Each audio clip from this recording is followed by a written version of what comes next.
How's it going, boys and girls? Data here, and welcome back to the Minnesota Wild franchise mode, episode 17 here at the 2024 off-season.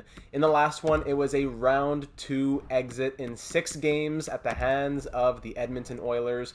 A Game 7 thriller against the LA Kings. We went into the second round, but we lost in 6 to Edmonton, who lost in 6 to Nashville, who went on to win the Stanley Cup in 7 against the Toronto Maple Leafs. It was a wild ride. We were starting our rookie Hunter Jones due to the torn hamstring, I believe, of Ben Bishop. We had good performances from Kaprizov, Monahan, Greenway, even Zach Parise at the age of 39, who did not retire, as well as our captain, Ryan Suter, who did not retire as well.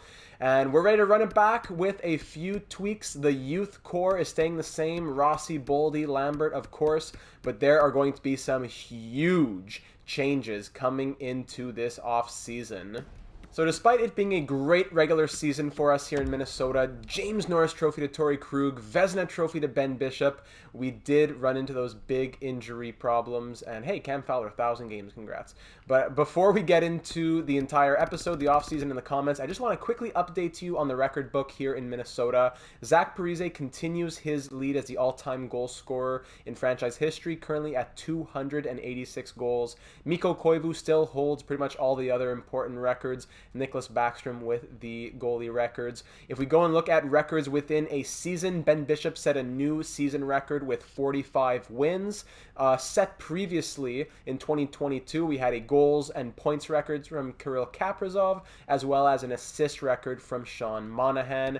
In rookie, it is Marco Rossi who holds the record for most assists, Kaprizov with most points and goals, and then in a game, no records have changed. So just a quick update on the record book there for anyone who was curious.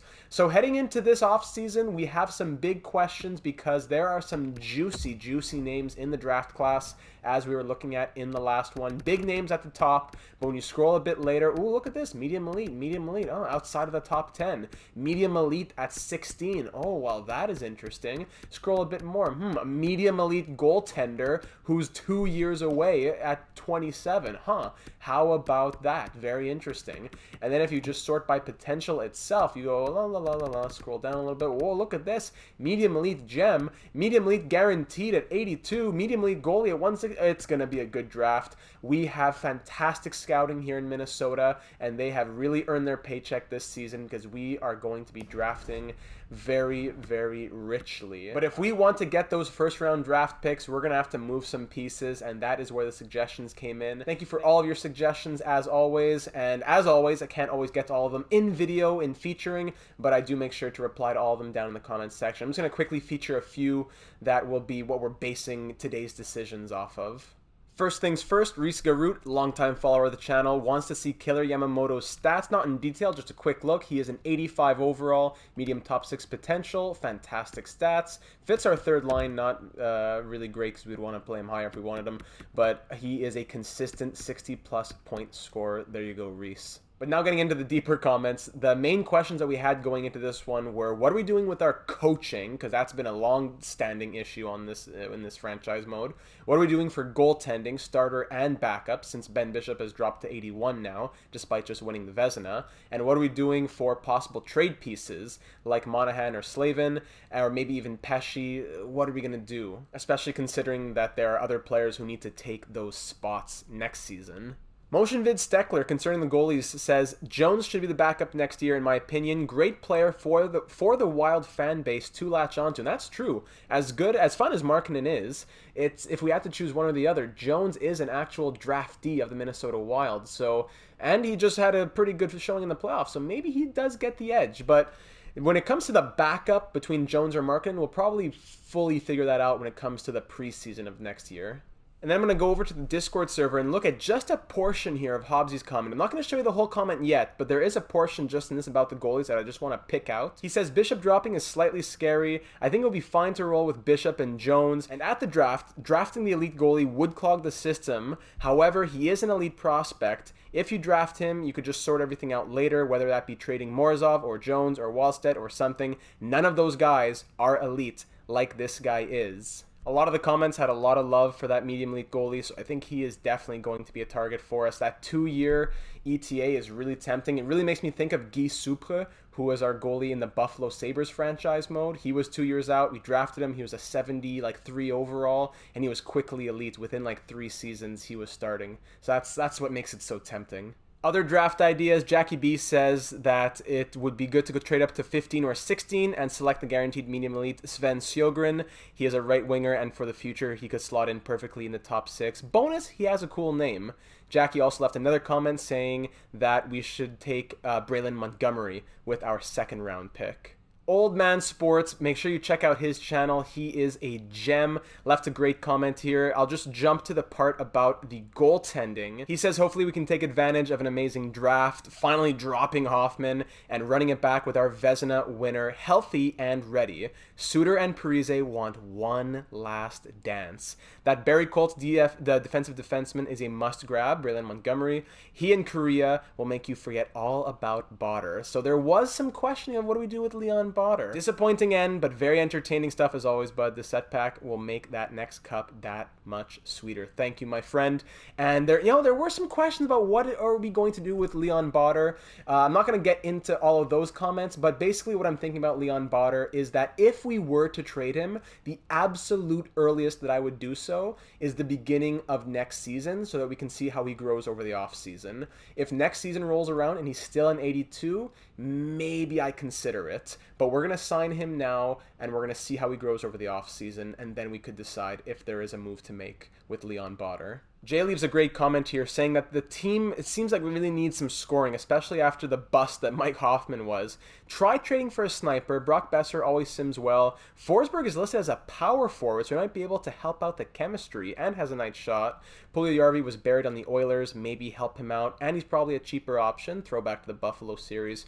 For trading, obviously Monahan is the man out as a two-way forward. He really kills the chemistry system. Fiala might be another option for trade because he hasn't really done much in the franchise, although we are very impressed that he has grown to, an 86 now.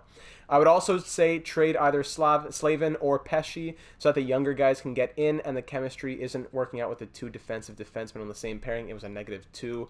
Try not to trade Suter and Parise as a challenge to you, and while at the same time really shake up this team. Go Wild! Love the vids. Thanks a lot, Jay. It really means a lot, and that's a great comment, and I wholeheartedly agree with it. We're going to be looking at sniper options and power forward options for the 3rd/2nd line. So that'll be more of an issue that we cover when we hit July 1st, but definitely something we need to keep in mind when thinking about the projected lineup for next season. A comment here from someone who's been in the press box with us for a long time. It's Joel Jukes. He says, great run, unfortunate end, but honestly it was decent considering the goaltending. Very true. This offseason is going to be wild. Super excited to see what you do. I think this offseason, the number one priority will be to find a permanent head coach so that you can properly build your chemistry around him. Great episode as always. And one last thing, remember to turn off auto-rotate goalies. Thank you, Joel. Just in front of everyone right now, I am going to do that. We had turned it off last season in 2022, last playoffs, so as to not make Tristan Jarry not start. We wanted him to be starting, then we forgot to ever turn it off. So let me go down right here and show you all. Auto-rotate goalies is back on. And lastly, there are actually a few suggestions over in the Discord server, very much appreciated. As I said, I just want to address the most pertinent 4 right now, and I address the other ones off screen. But if you haven't already gotten into the Discord server, that's a great place to voice your thoughts and have a discussion over there. So let's hop into the comment from our assistant general manager, Hobbsy. He says, up front, Kaprizov, Rossi, Greenway, Boldy, Lambert, Fiala. Bang. I like this top 6. However, it excludes Monahan, and with the current coach, the second line gets a -1. So that has to be fixed, whether it be with a new coach or a move. Quickly, just to make a comment here, if we go Boldy, Lambert, Fiala, it's -1. If we go Boldy, Lambert, and a power forward, it's probably a +1 or a +3. But the problem still remains that the coach doesn't like Boldy on the second line. So that's another issue. Although this coach has been doing well, we might be having to look for someone else. Personally, I think the wings are weak in the bottom 6. Depending on free agency, I think third-line wingers should be the target, more specifically right wingers, as I think Parise would do fine down on the 3rd or 4th, but that leads into the bottom 6 now. We got X and Y on the 3rd line with Kovanov in the middle, and then the 4th is pretty much set. So there are internal options, but we don't know if Rodin, Sokolov, etc. will be ready. So forwards out the door: Monahan, Kopitar, Hoffman, Zaka, Grimaldi, Sherwood, gone. UFAs who can trade their rights. But for Monahan, we have one of two things. Either trade him for a top-end pick and grab one of the elite guys in the draft, or trade him for a third-line winger plus a second-round pick, which is used to select the gem D-man Montgomery. Definitely get him in the draft, no doubt about it. But now on to the blue line. As much as it pains me, Slavin should be traded, likely in a deal for a first-round pick and maybe more to grab either one of the many elite guys or the elite guys later on. And that leaves the blue line looking like this: Suter, Krug, Botter, Sergachev, and then X and Y. Those X and Ys can be filled with Pesci, Tarki, Correa, maybe even Susi, Capobianco. There's all kinds of different options. So what he says is that he would re-sign Pesci and Susi. Pesci's already signed, so it would just be Susi. Then play Pesci in the Y, and for the X, it's probably Tarki if he's ready. If not, it's Susi. But if both Tarki and Correa are listed as top 6 D-men, then Pesci would be the odd man out. Concerning Fiala, Hobbsy says that if there's a top-end free agent available that fits the chemistry and fits the second line, it would be worth exploring a Fiala trade. Not the first choice, and he didn't really show up when called upon in the playoffs, if I recall correctly. And yes, you do recall correctly, Hobbsy. We called him out specifically, and he didn't show up. But I was quite happy, personally, me talking, when he showed up as an 86 overall, so I'm not sure if this is a great idea.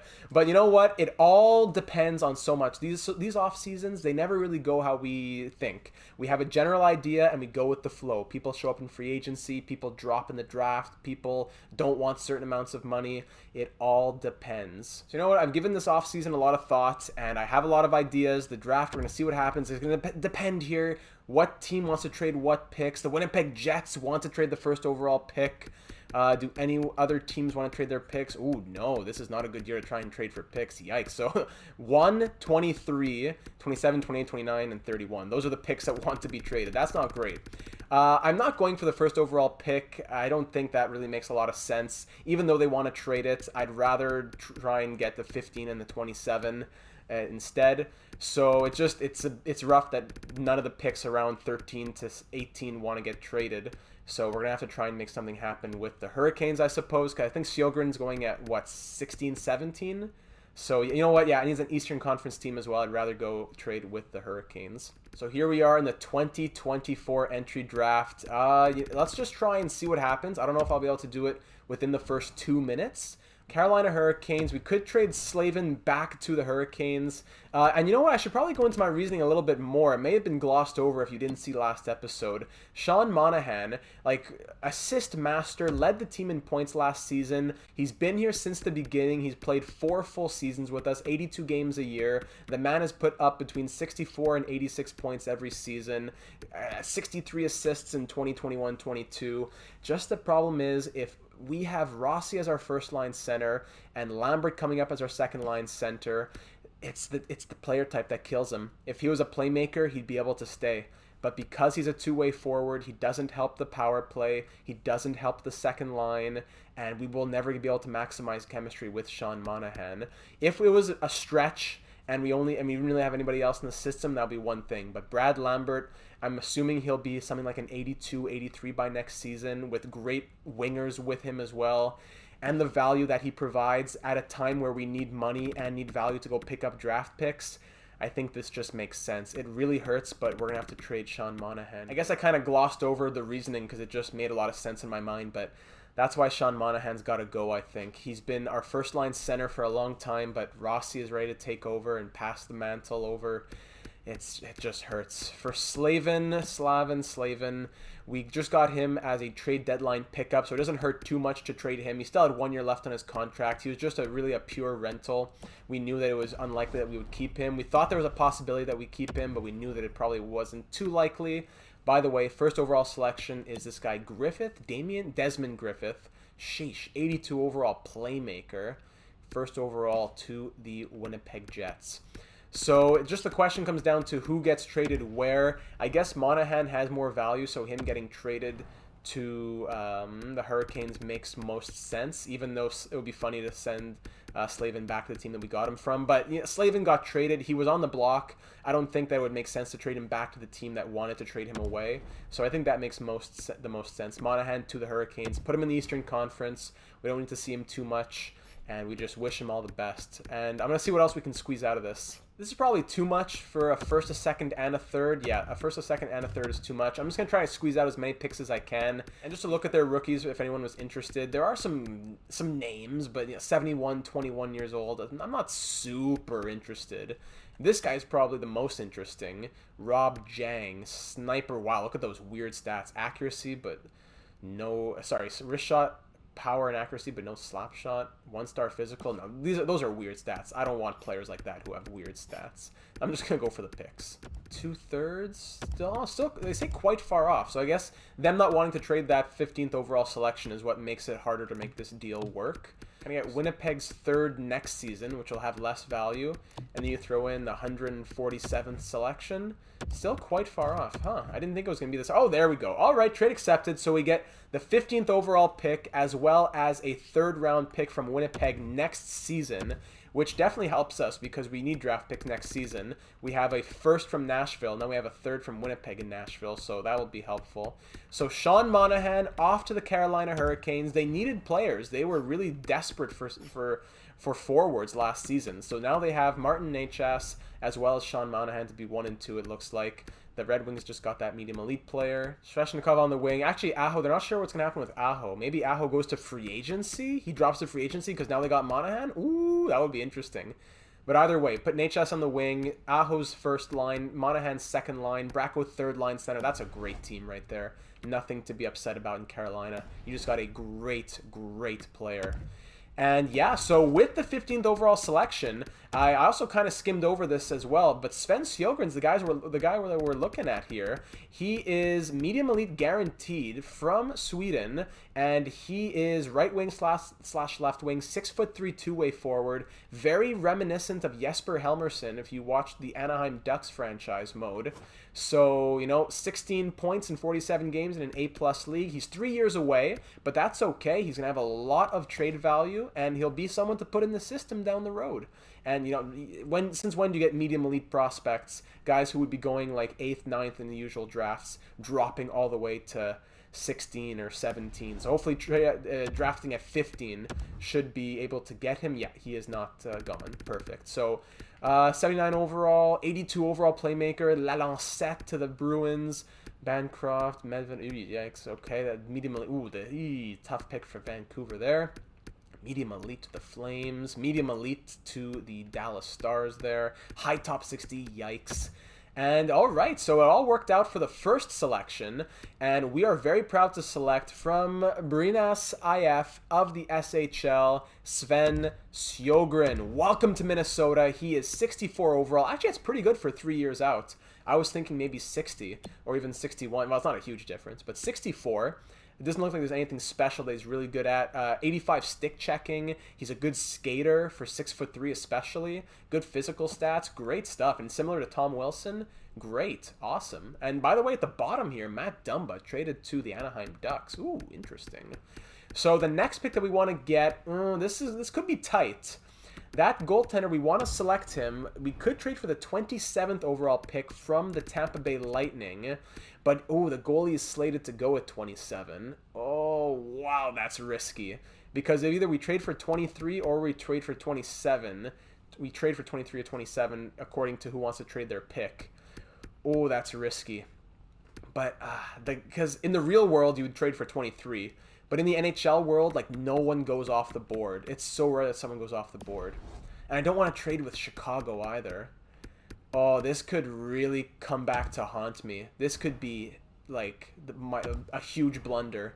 But I think I'm going to risk that I know the system well enough that I could trade for 27. By the way, look at Sjogren's trade value. Sheesh.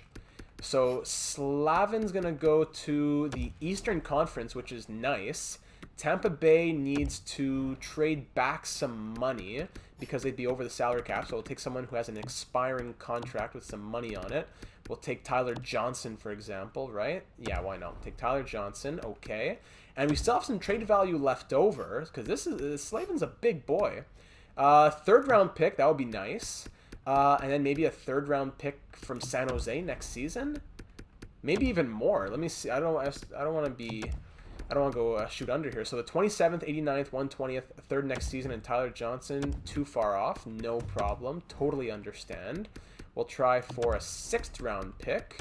What do you say to that? Still, oh, just a touch. So we could get a 7th round pick here. All right, so for Slavin, we get the 27th, 89th, and 213th overall selection, a third from San Jose next year, which should be a good third, and we get the rights to Tyler Johnson, who will likely just let walk to free agency.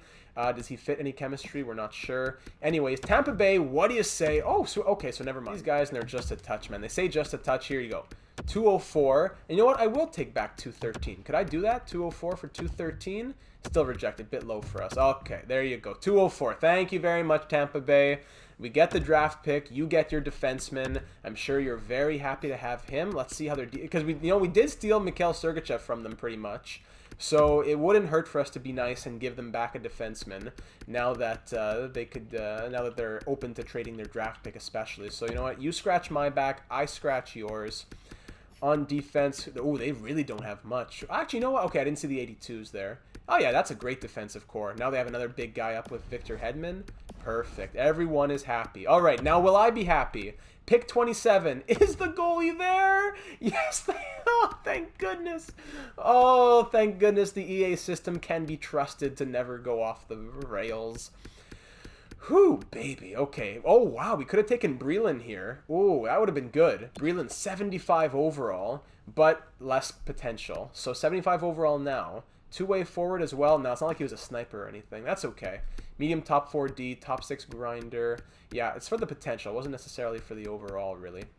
Wow, so with the 27th overall selection, he is here. Sergei Kozevnikov from Russia, 19 years of age, didn't play any games in Russia. We have no stats on him, but the scouts, I guess they saw something special. Leadership, glove hand, angles, no weaknesses.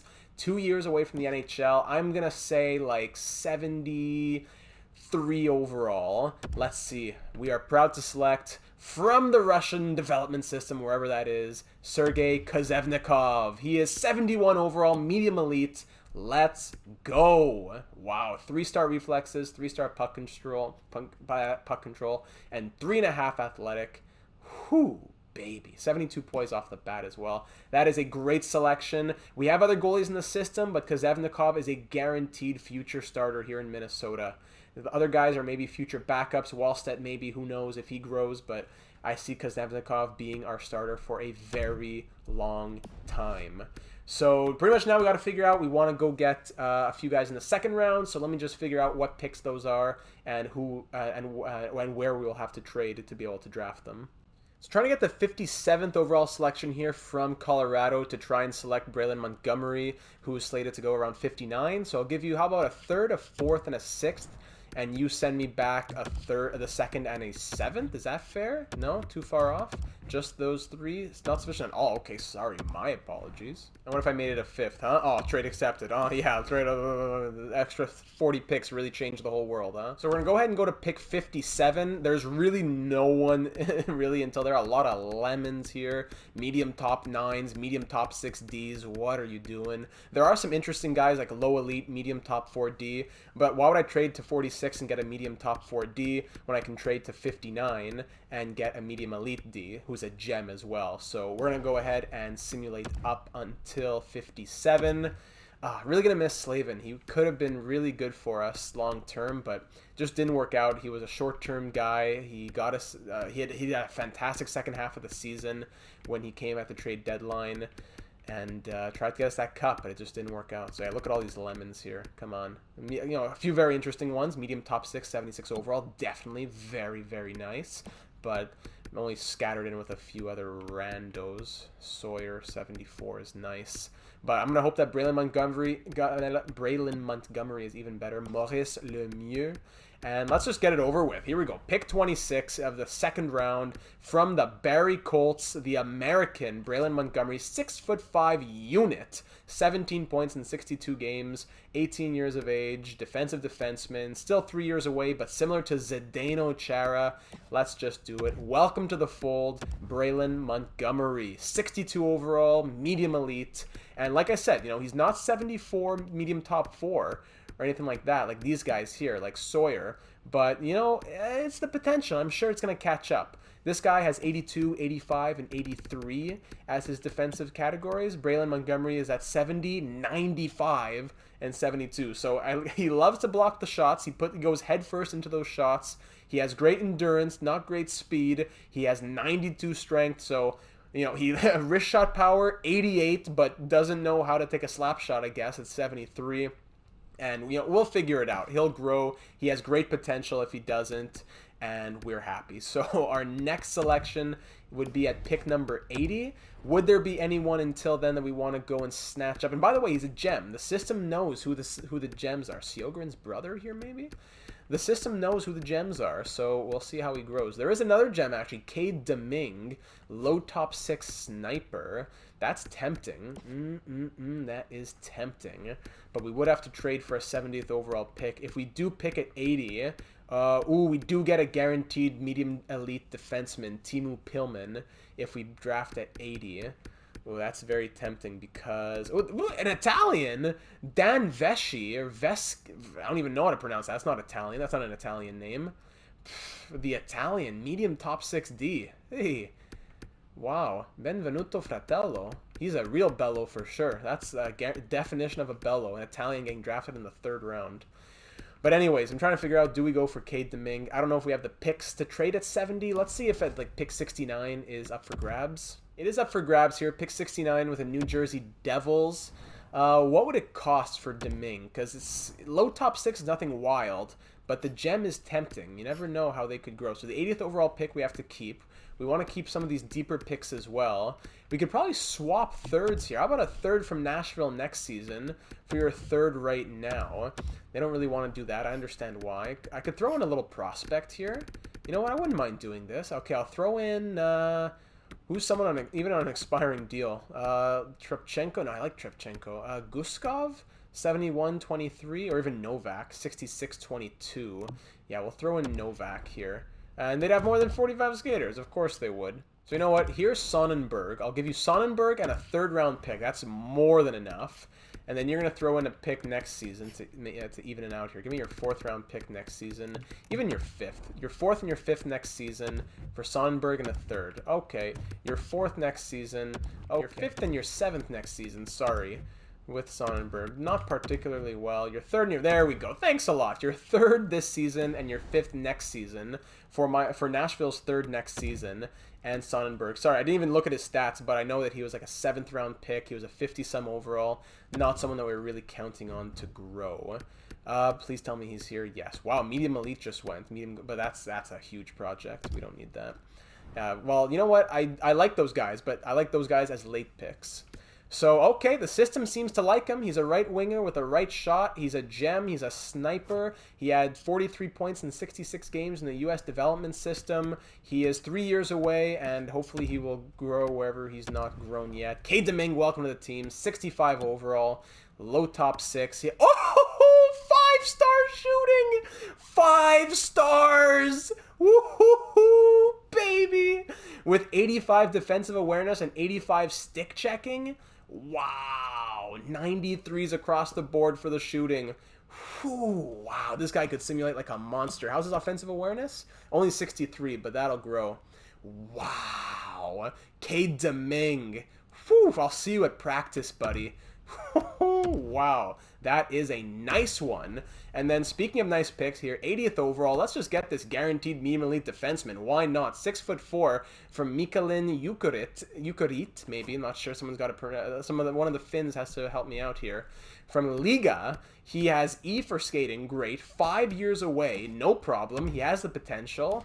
What did he have? 4 games, 4 penalty minutes? What a unit. Welcome to the team, Teemu, and he is 51 overall, medium elite. That's why you have to scout, my friends. This is why you have to scout. Terrible stats, great potential. We're happy. Next pick at 115. So there is someone I like here. Antoine Lefebvre, 17 years old, from Drummondville. Andy is only 3 years away. Low top 6 potential. And you know what? As a 17-year-old, 44 points in 63 games, that's very nice. We'll keep him, continue to let him grow in the system. I would very much like to get Lefebvre around pick 104. We said our next pick was at 115, so it wouldn't take much to trade up for 104. So I'll give you 115 for 104, and I could throw in Carolina's 7th next season. Could I take your 7th next season as well? I don't know, like, how much value do those picks have? Hey, let's go! So I get a 7th, not next season, but in 2 seasons, in exchange for my 7th, for Carolina's 7th next season, and my 4th right now. Okay, that's a good deal. I'll take that. Thank you very much for a prospect that I really wanted. Is he still here? Thank you very much. Medium starter potential just went. Lefebvre, there he is. Antoine Lefebvre, un autre Québécois sur l'équipe. We're very happy to have them. From Drummondville, the Voltigeurs. Welcome, bienvenue à l'équipe. 62 overall, low top 6 playmaker. I like those stats for a 17-year-old.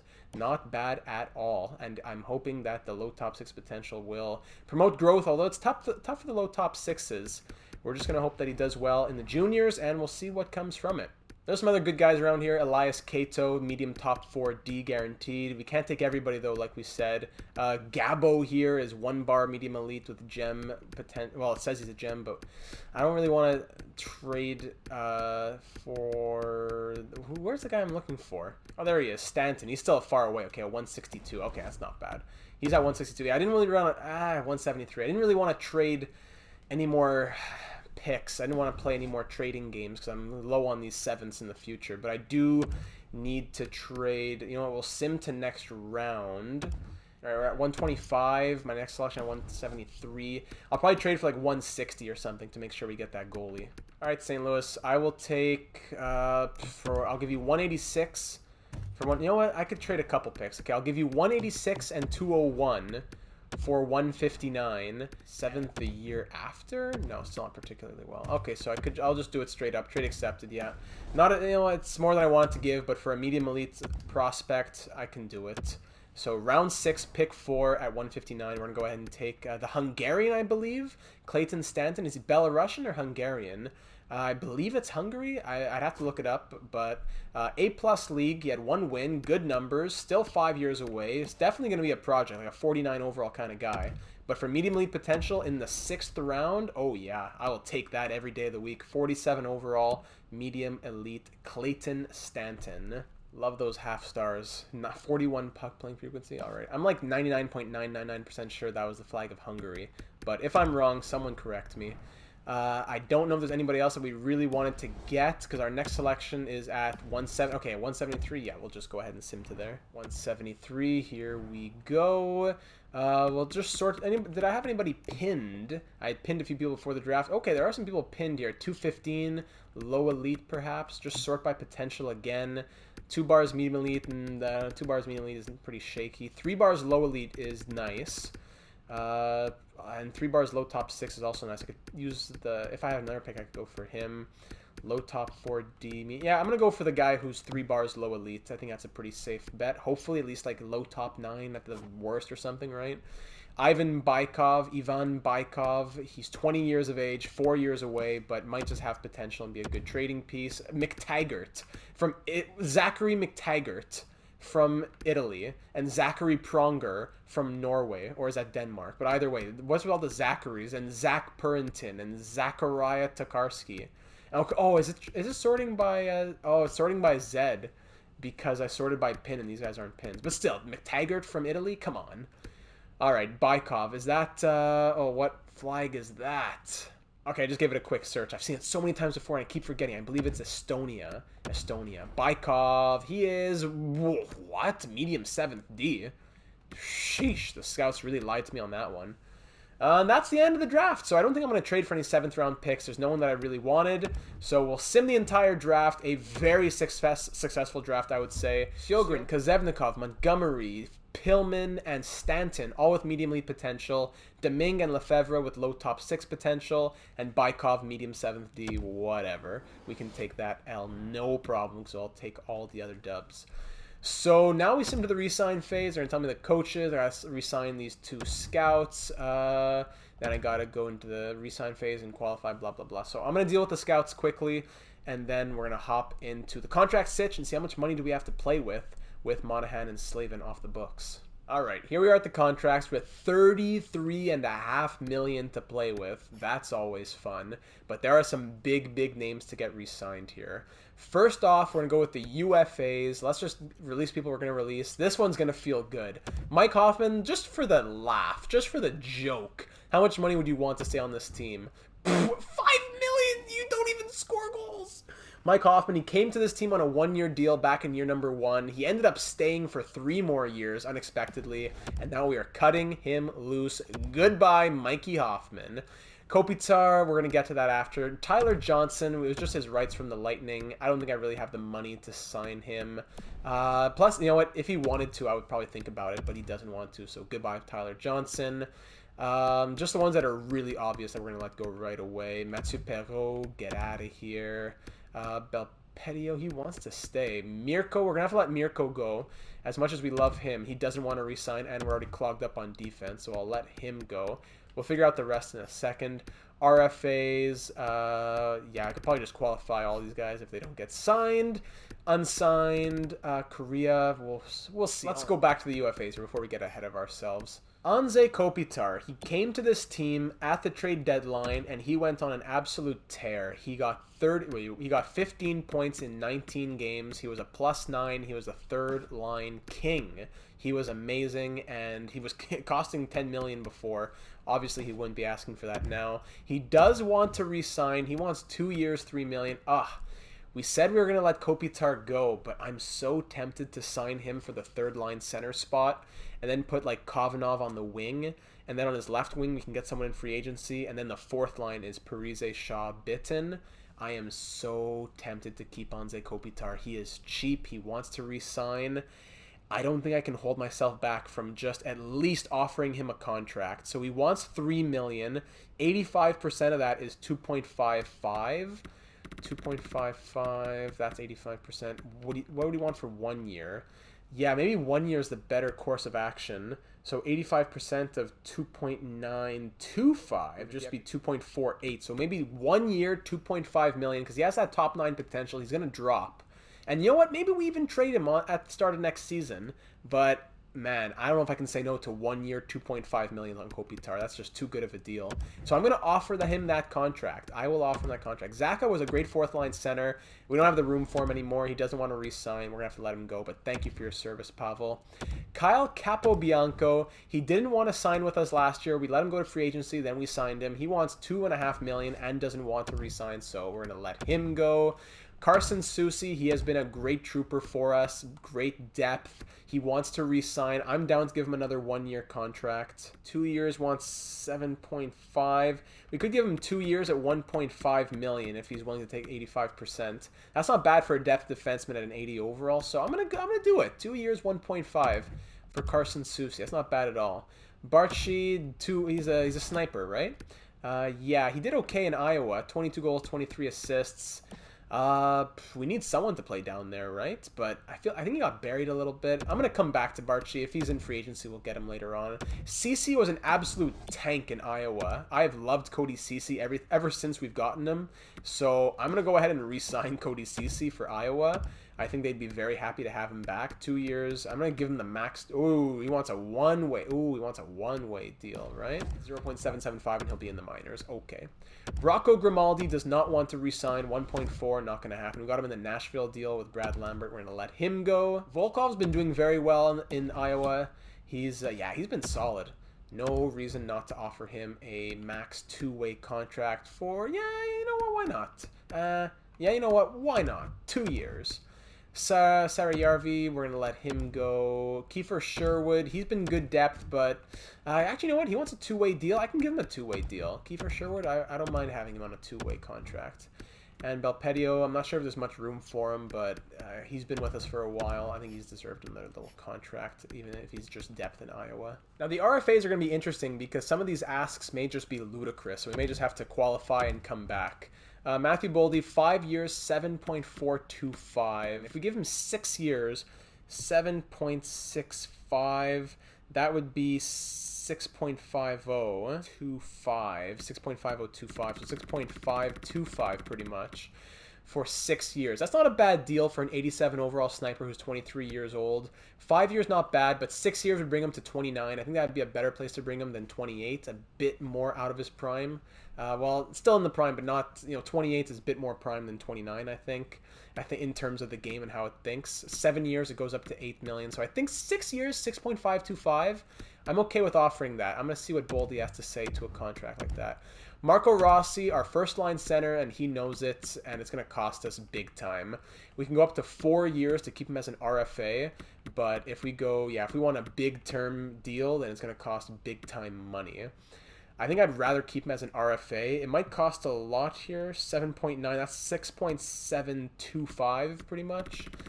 6.725 is not bad at all, and he stays as an RFA. So yeah, I think that's the best course of action for us. Max the RFA potential. 4 years, 6.725. Leon Botter is probably going to be the big problem here because he doesn't want to re-sign, which means we can't give him 85%. And he wants 5 years, 5.7. So I'm going to give him 5 years. I keep him as an RFA status. 5.75, that would be 4.8, 4.9 pretty much, 4.8875. So 4.8, yeah, 4.9 for 5 years would be what I offer Leon Botter. So I'm going to give it to him. There's no way he signs it, but just to give him the benefit of the doubt, and we'll try it out. The rest of these guys, I'm just going to take care of them very quickly, mostly just for Iowa. So there you go. Sign some of them, let others walk. I'm going to leave Korea unsigned, because if he's still 77 when next season rolls around, then I may as well just let him stay in the juniors. But if he is ready for the NHL, then we'll definitely sign him. But I'm not going to sign him and waste a year. I'm still not sure how that totally works here in NHL, if it burns a year or not, if you sign him and then he stays in the juniors. That's always been confusing to me. I'm just going to leave it be. No reason to sign him just yet. And then if we just go and look at the goalies here in our system, there's no one to sign.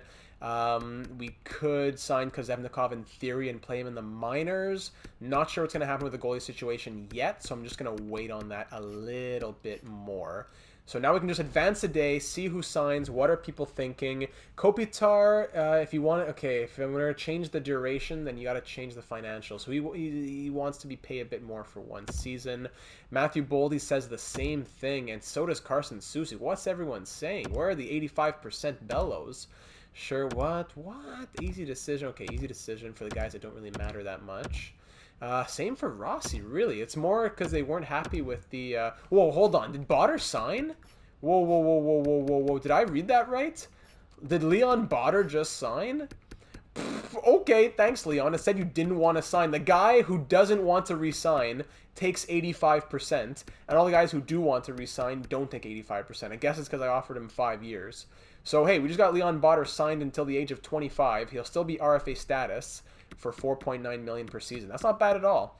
And like I said, if he's still 82 at the start of next season, maybe that's questionable. But if he's like an 84, 85 and keeps on growing, 4.9, no problem. So I still want to keep with offering Kopitar a 1-year contract. But instead of 2.5, I'm going to try, I guess, 2.750 for 1 year on the Kopitar, a $250K increase. That should be fine.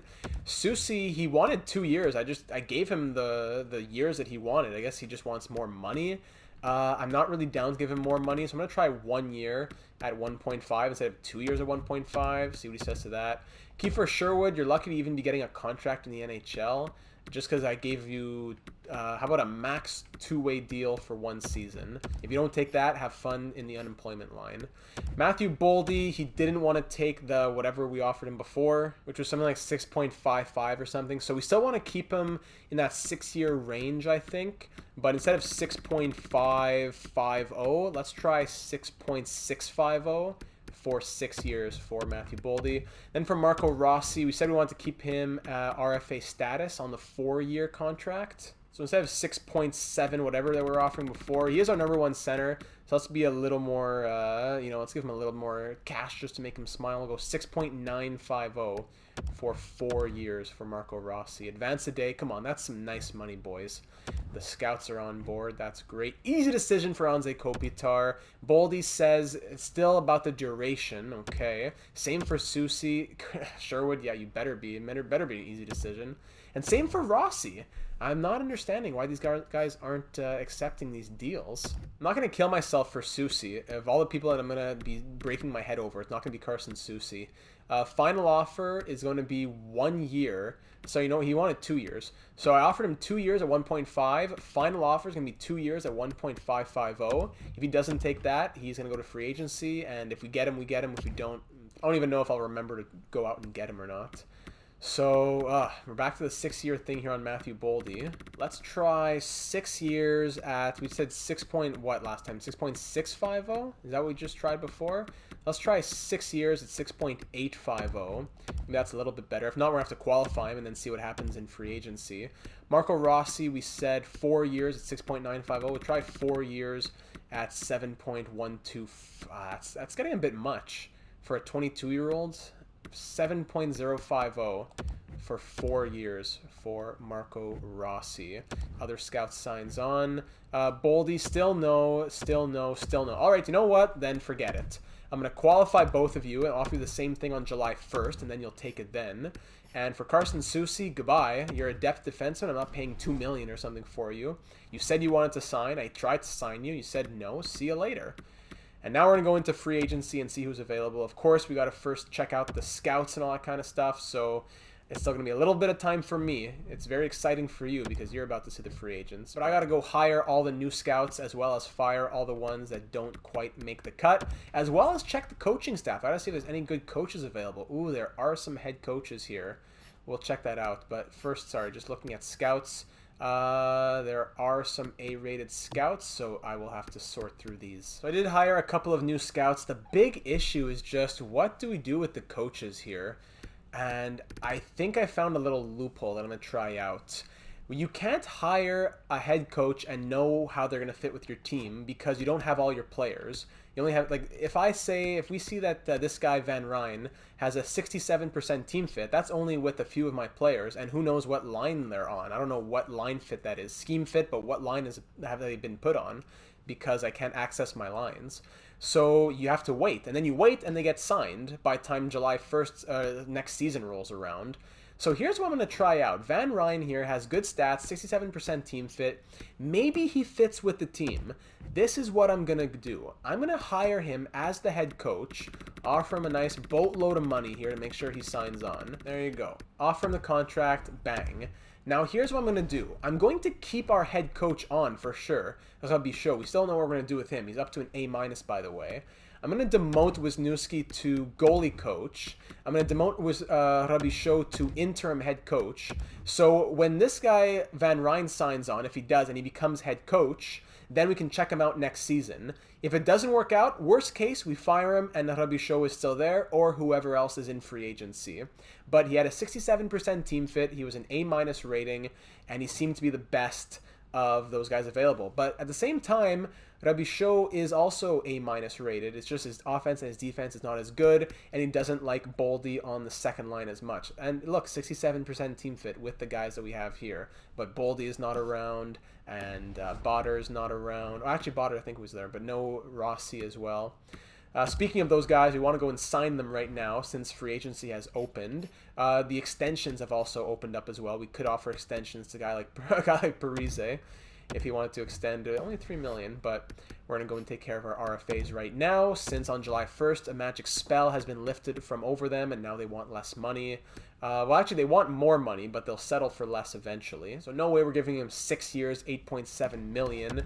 And Marco Rossi, he wants 9. Yeah, that is not happening. So we're going to wait for those demands to come down a little bit, and then we'll figure it out. But we'll sign them later in the month. But for now, we can hop into free agency and see who is available. UFAs, that is. UFAs. Okay, Anthony Mantha, interesting. We're going to sort by overall. Alex Ovechkin is here. Bjorkstrand, O'Reilly, Hanifin, Mantha. Sorelli's an 86. Teravainen. Sam Bennett is an 85 overall? What? We used to have Sam Bennett buried on the fourth line. He went, wow, 49 points with Boston, but 85 overall, huh? Good for him. Really good for him. Elias Lindholm is a free agent. Already has 2 teams interested. We love Elias Lindholm. Voracek, Toffoli, Marchessault, Hoffman, here he is. Josh Hosang wants 1 year, $8 million after scoring, what, 60 points? Okay. Dickinson's an 84. Giroux, Bushnevich, Wheeler. There's some great veterans down here. Wheeler would be good. Oh, fits the second line in all power play. Oh, Blake Wheeler's tempting. As a power forward? Wow, wow, wow, wow, wow. Yeah, so I'm going to take a skim through all these guys. We'll figure this out. And $27 million to play with, minus the money that we'll have to spend on our other guys. Connor Hellebuyck's a free agent. Only wants $6 million. Wow, that is tempting. Imagine we were to sign Connor Hellebuyck, new starter, to like a 2-year deal, and then we could just... Oh, but he hasn't simulated well. Usually he simulates well. Ooh, he has not been simulating well at all. Winnipeg's been a bad team. Maybe Hellebuyck's not the guy we go after. I was just thinking about that for a second. 2 years of Hellebuyck. Instead of 1 more year of Bishop, and that's like we don't know how he's going to do, we go 2 years of Hellebuyck, and we dump Bishop right now. That's tempting. You know what I forgot to do also, by the way? I forgot to trade the rights of players that we had, like Mike Hoffman away at the draft for like a 7th round pick, but not a big deal. All right, so just sorting by potential here in the UFAs, I do see that Braden Tracy is available, 77 overall sniper, 23 years old, medium top 6 potential. Why not? Other teams are interested, but I will try my best. I'm going to give him a 3-year max 2-way deal, and hey, we'll see what happens. Same thing with this guy here, Ellington, low elite, defensive defenseman, Skylar Ellington. He's undrafted, so hey, why not go for him too?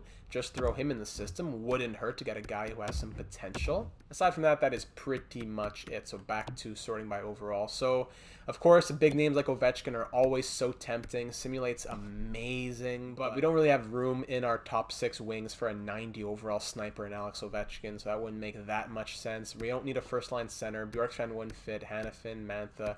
Guys like that just wouldn't fit. Also, we need to be cognizant of that $27.335 million in cap space. If we minus, like, even if it, let's say it costs us a ton in the end for Boldy and for Rossi, let's say $8 million each. That costs us $16 million. That leaves us with over $11 million still. So, you know, we definitely do have money to throw around. It's just more third-line wingers I think we're looking at. So we can just look at forwards first and foremost. And a guy like someone under an... Yeah, well, there's a lot of good players down here. But Blake Wheeler is really calling to me. He still has top 6 potential. He's not asking for a lot of money. That's really super tempting to me. Patrick Hornquist fits the 4th line, okay, but... a bit more injury prone, plus he has medium top 9 potential. Bushnevich was tempting, but he didn't fit any of the lines, right? We scouted him already last season. Blake Wheeler, that is really, really tempting. Other good names down here, older guys, Radulov, Getzlaff, but DeBrusk even, 3rd line scoring forward. Boy, there's a lot of guys this season. Phil the Thrill is still alive. He only wants $1.5 million. Phil Kessel only wants $1.5 million with 5-star shooting. I don't know. Can you say no to Phil Kessel?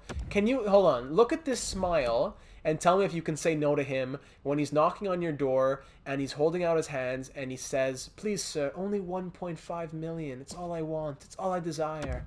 And when you have a boatload of cash in your backyard, you're going to tell me that you're not going to go to your backyard, pick up $1.5 million and give it to him and give him a pat on the head? Come on. 1.5 for Phil Kessel. If someone else signs him, someone else signs him. But I cannot not offer him that contract. And you know what? Same for Blake Wheeler. $4.4 million for a guy like him. What did he just do last season? 28 and 28. He on a bad Winnipeg team. Put him on a line that has good chemistry. And still has the potential. 4-star shooting. And he fits the power play. He'll really give us maybe a +3, +5 in the power play. And he only wants maybe 1 year. That's even more tempting. 1 year, 3.55. I think that's what I'm going to do. 1 year. Again, how can you say no to that? Maybe someone offers him more for 2 years, but I'm going to offer him 1 year at 3.750 and see what happens. Wow. That again, surprises just pop out of nowhere. Worst comes to worst, Phil plays 4th line with Shaw and Parise. and Bitten doesn't get time. But that's worst case. We can deal with that. Man, there's a lot of guys here. A guy like a fourth-line power forward, Nick Ritchie. That is tempting as well. For the chemistry, power forwards are just so tempting for chemistry. JVR. What? He wants $5 million. 2 teams are interested. How come 2 teams are interested in JVR at $5 million, but no one wants to give my man Phil a contract offer? Come on, the disrespect. Kaut is interesting here. Martin Kaut, first-round pick from the Avalanche. It was 67 faceoffs. Some kind of weird stats.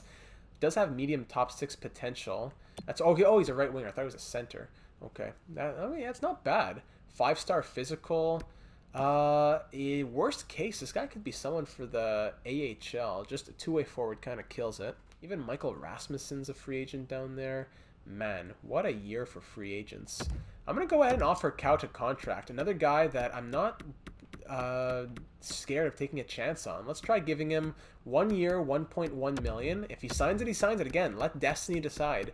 If he signs it, he signs it. Just that top 6 potential is tempting, and at that age as well. For his backup, Carlson, legend. Is he still scoring goals like crazy? Still scoring more goals than assists? Bobby Ryan. Maxime Comtois. What? Maxime Comtois? Power forward. Again, another guy that I could just sign for the AHL. Man, look at... And a two-way contract? These are some big surprises coming out here in free agency. Was not expecting these guys. Riley Tufte, medium to high top 9. There's probably so many guys that I could sign, and even guys that have passed over here that I didn't even mention. Just impossible to sign them all, right? We already signed 2 guys possibly for the NHL. We already signed some more depth there in Comtois and in Kaut. So it would be difficult for me to rationalize signing another guy like Armia. Like, oh, that's so tempting to sign Yoel Armia. But we need to wait and see who signs and then who's left over. And we still need to sign our own guys, right? Defense is pretty loaded, so I don't think we need to sign anyone on defense necessarily. These guys really want a lot of money. This is crazy, the amount of the kind of price tags these guys are asking for. Mirko wants 1.1. Where's Susi? I pass over. Capobianco wants 2.5. Susi wants 1.825. Yeah, that's not going to happen. I'm going to offer him what I was offering him before. I'm going to give him that 1 year, 1.5. See if he wants to sign, but again, not a huge deal if he doesn't. Could get someone else later on.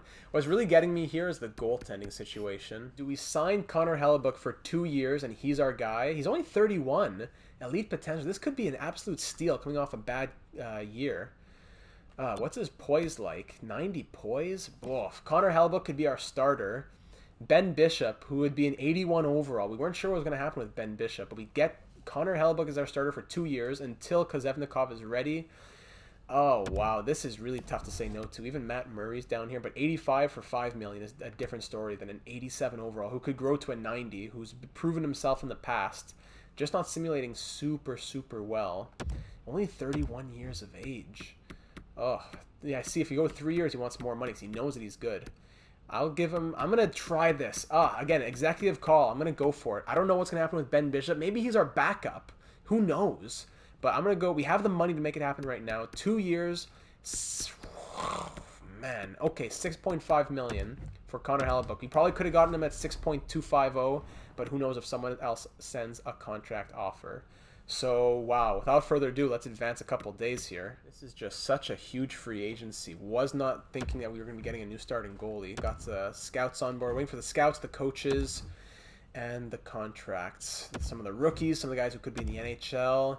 Okay, fingers crossed. Braden Van Ryan's on board. We'll see how he fits come the start of the regular season. That's when we'll really see if it matters or not, because he may just end up getting fired. But here we go. Moment of truth. Who's joining Minnesota? Maxime Comtois is joining the Wild. Blake Wheeler is joining the Wild. Martin Kaut. Carson Soucy. Get out of here, Carson Soucy. Feel the thrill! Get the hot dogs out, boys. We got the bread and butter pickles. We got the hot dogs. We might as well just have a barbecue out here in Minnesota. Phil Kessel. Braden Tracy. Skylar Ellington. Oh, wow. Everyone signs on. It was costly. Well, we're still waiting for Hellebuck, but everyone in the forward and defense, not even Soucy, but whatever, everyone that we were really hoping on, all signed on. See, like, if Hellebuck didn't sign, it would hurt, but we'd be able to handle it. Boldy's contract demands are already going down, I think. Hellebuck, what do you say, Connor Hellebuck? We're waiting for him. Wow. Wow. Get lock and load. Let's go. Minnesota Wild. Connor Hellebuck is on board for 2 seasons. He'll probably go to free agency after that, but 2 years for Connor Hellebuck. Wow. Wow, wow, wow. This is shocking stuff. Really was not expecting this. So the only thing I'm thinking about is maybe defensive depth. Let's look at this. So 1, 2, 3, 4, 5, 6 right there. Mika Tarki up to an 80 definitely makes the team. Maybe Cody Ceci is our depth as a 79, because in the system we could, it depends, maybe Korea, but actually we could sign some, I need to sign some people for Iowa nonetheless, so we will have to sign some defensive depth, whether they're NHL or AHL.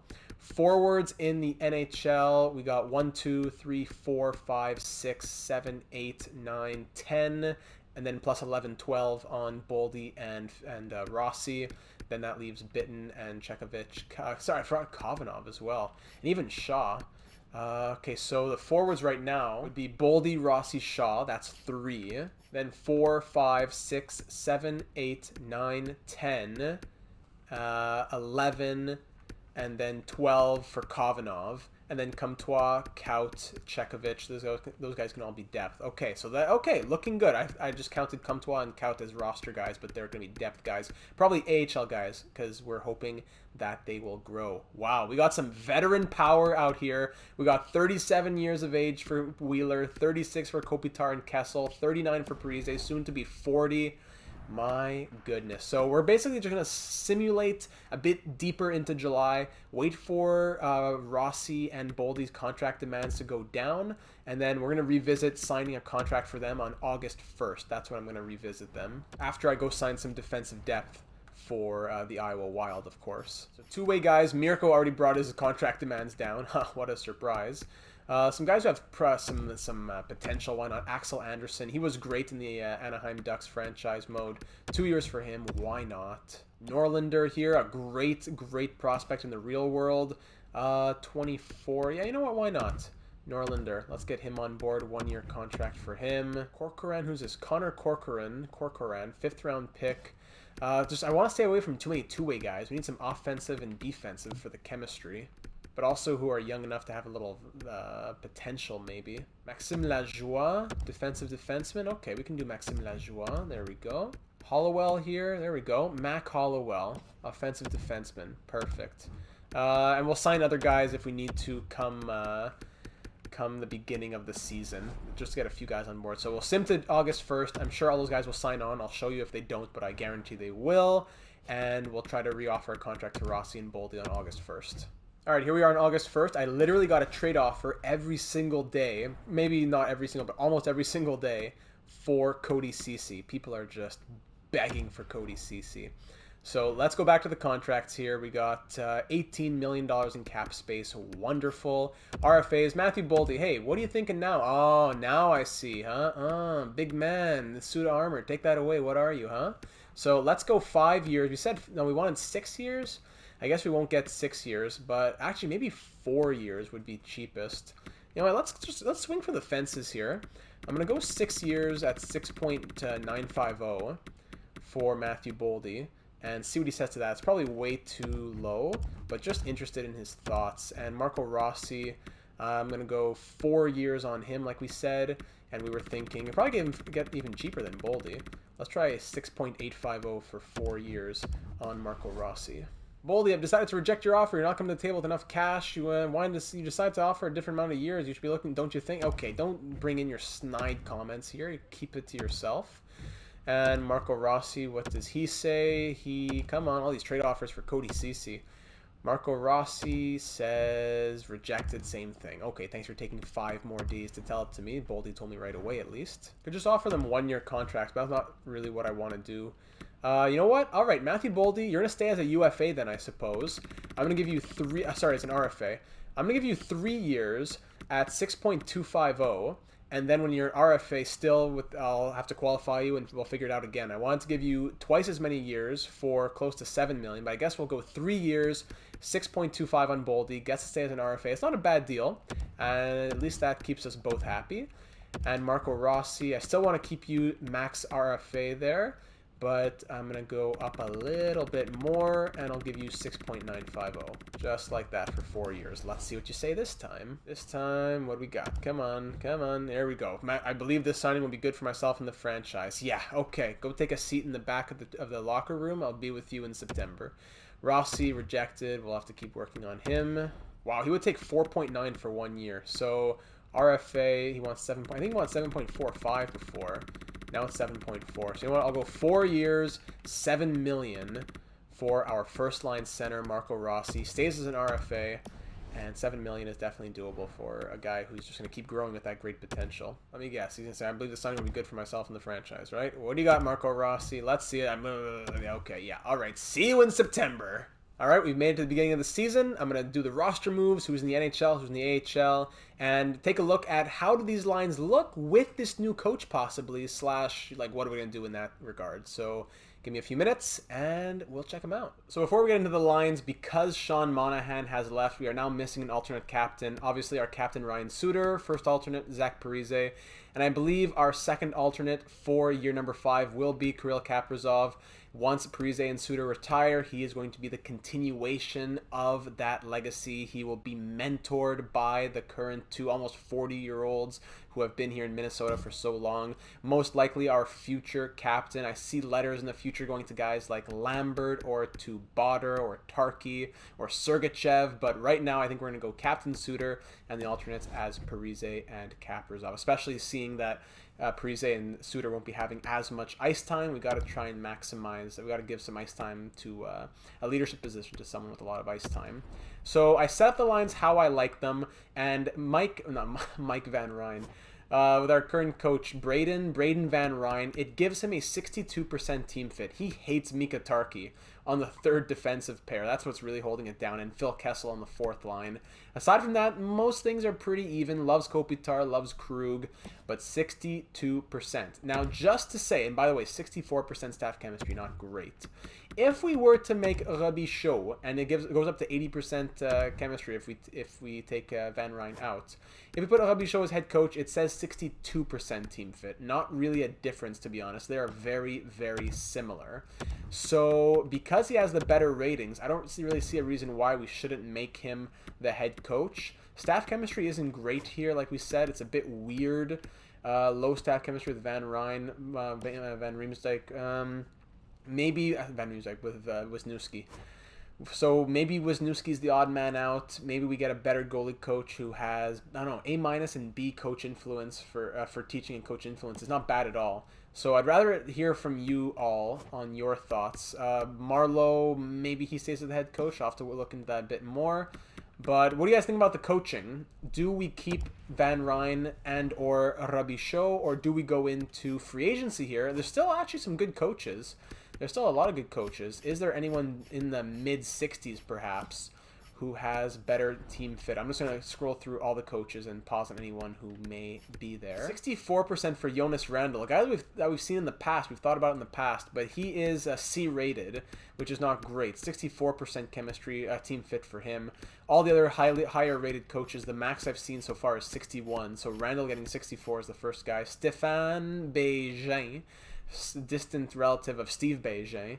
He has a 63% team fit, which is nice. 64 for Shane Dingle. 64 for Leon Aho. 66 for Ed Stoll. Yeah, the guy that we brought in and then fired because he was 3-7-1 to begin last season. Loves Boldy, Rossi, Krug, but with the D on offense and defense, that really was not working. 65 for Braxton Anderson. Yeah, now we're just too low in the pecking order. So I'd love to hear your thoughts on head coach. I'm down for Van Ryn or Robichaud. They seem to be very similar. They're both balanced. So no matter who we have, I don't think it really changes like we said, we want to choose one guy to build around. Whether it's one or the other, I don't think it changes a lot. But either way, with the lines, how we'd like to have them next season, we go +3-1-1-0 for the forwards. Kaprizov, Rossi, Greenway on the first line. They haven't grown, but get the +3, and they will continue to grow. Second line, Fiala and Boldy, they've grown since last season, but not since the offseason. 87, 86, absolutely love it. Boldy does fit this line, I think, a bit better. Lambert has a great line fit for the second line, up to an 81 overall. We want to see him grow a lot more. It's not ideal to have an 81 overall as a second line center, but we know that he will be doing a lot of growth. Third line, Kopitar, Wheeler, and Kovanov. These guys all fit quite well, especially Kopitar on the third line. So I like this line very much with the veteran presence as well as Kovanov in his rookie season. He is a centerman with 81 faceoffs, but we're going to give it to Kopitar since he has the 90 faceoffs. Fourth line, not ideal as none of these guys really fit, but they do get a 0, which is good. Parise, Shaw, and Kessel. Shaw in his first season as well. So with two veterans, the 40-year-old Zach Parise, so he is 40 now, going into his probably his final NHL season. Phil Kessel, 36. On defense, we go plus 5-1-0 if Ryan Suter continues to be on the top pair. He has 80 overall with top 6 D potential. We could put Botter up there and we go 3-1-0. But with him there, it's a plus 5. Krug playing like a 95 coming off the Norris Trophy. Sergachev, Botter, plus 1. Pesce and Tarky at an 82 overall. 6'5", big boy, but he's terrible for the third pair. He's not even great on the first or second pair, but at least better. It's not a big deal to keep him there because it's still a 0. And then there's Brett Pesce. Healthy scratch on defense is Cody Ceci, who fits the first and second pair most. And Will Bitton is the healthy scratch for forwards because I'd like to have Kaut and Comtois down in the AHL getting some growth. I haven't touched the AHL lines yet aside from best lines, but I'll have Rodin in the top 6, Tracy, Comtois in the top 6. I'll probably move Giroux out, Sherwood's there. We'll work it out. Special teams, we got +3, +1 with the units looking like this, and penalty kills 0 and +1 with the units looking like that. We have great shooters here on the team. Great shooters. So good that Kaprizov is the 5th best with his 88 and 90 accuracy. Look at these guys. 93-94, 90-90, 90-90, 88-91. Between the pipes, Connor Hellebuck, 87 overall, signed to that 2-year contract. We don't know what's going to happen with the goaltending, but Ben Bishop, he is an 81 with fringe starter potential, listed as a backup. I know he just won the Vezina, but I don't know about him being the starter. That's why I went out and signed Connor Hellebuck. And we have such a logjam at goalie because look in the AHL. Markkanen is still an 80. Hunter Jones is a 78. Morozov is a 76. Wallstedt is a 70. I think it's just a given that Wallstedt has to be the odd man out. Morozov needs to play. Does that mean that Jones or Markkanen comes up to the NHL to be a third goalie healthy scratch? Or even gets traded? Something has to happen at the goaltending position. Still in free agency, if anyone's wondering, we got Yoki Haru, Tufty, no one really crazy in free agency. Goaltending is pretty solid options at goaltending. Some 80 and 81 overalls are available. I'm not sure if there's anything else we want to quickly cover before we head into, before we close out this one. If we go to look at our usual watch list, just to see where players have ended up that we've been keeping note of as the series goes on. Dumba is on the Ducks. Lindholm, wow, so Lindholm and Dumba both go to the Anaheim Ducks together. Burrows, who we traded to Calgary, has not really been growing. He had that elite potential. He's at 62. Jake Bean. Joel Eriksson-Ek is an 84 overall on the Calgary Flames. Ryan Murray coming off that Stanley Cup with the Nashville Predators. We were thinking about a possible power forward for the second or third line, but it ended up that Blake Wheeler ended up filling that void, so maybe we just keep rolling with them. Jonas Brodin over on the Buffalo Sabres now. Spurgeon still in the New York Rangers, down to an 81 overall. They're just doing him dirty. And Bushnevich went to the Senators.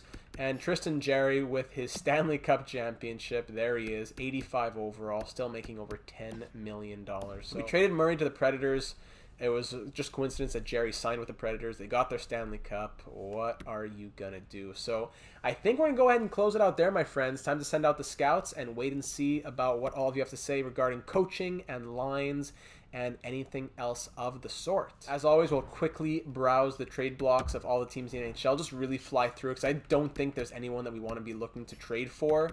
So this is really just a really quick fly through here. Ekman Larson at an 83 overall, Yoki Haru RFA status, Brody, prospects, Sorella, blah, blah, blah, Barron, Yarncroke, Mikhaev, Dadonov, Claude Giroux, what kind of contract? $5 million, Radulov as well.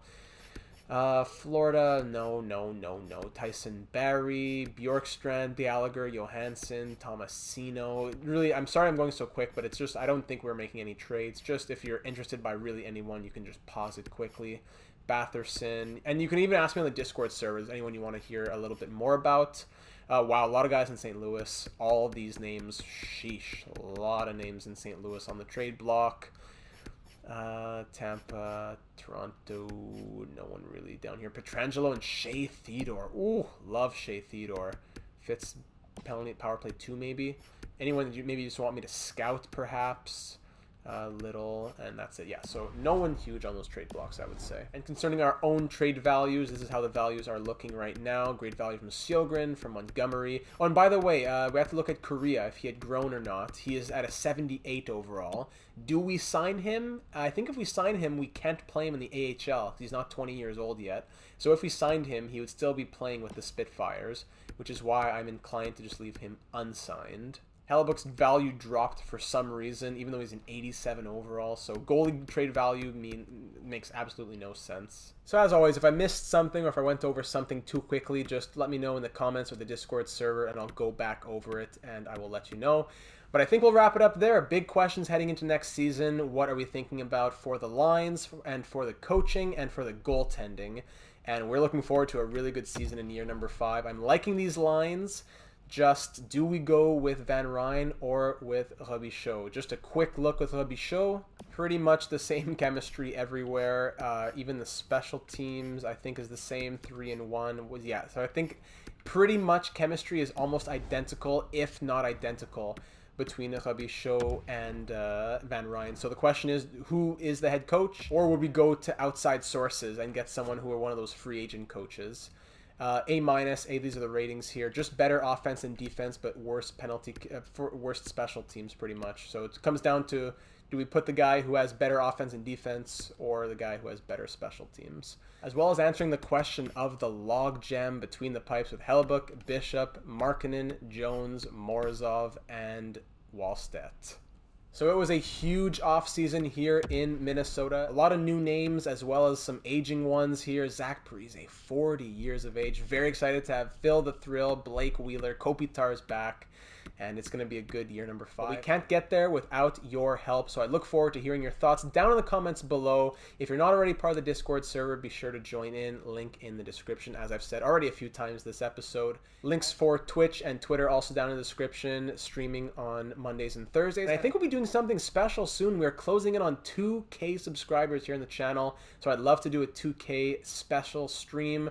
If you have any ideas of what you'd want to see for a 2K stream, I'd love to hear your thoughts on that as well. And speaking of that 2K milestone, if you are not already subscribed, be sure to do so you'll be made aware of all the channel uploads here, whether it be NHL or MLB franchise mode or any of our other series that we have ongoing at the moment. So I look forward to hearing your thoughts for year number 5. Thank you once again for watching, and I will see you in the next one.